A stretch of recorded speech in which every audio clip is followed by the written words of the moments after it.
भारतवर्ष संविधान को तैयारी करथिले से मनीषी माने आदृत करथिले जातीय गान हिसाब रे गीत हिसाब रे ताठारो अधिक से माने बाद देइथिले तेणु 140 कोटी जनता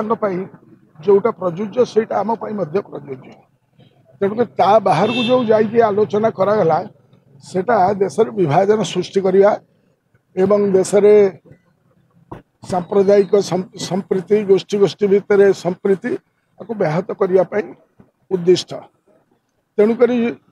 स्वाधीनतार 76 वर्ष पर 7 दशक कार्यक्रम पर ये आलोचना को पुनर्जीवित करवा किछि व्यक्ति जो माने कि केबे तक जीवन में ये गान कर वंदे मातरम से माने गाई की जो माने बलिदान दौले विरुद्ध कार्यक्रम करुले से शक्ति माने आज वंदे मातरम विषय कहते।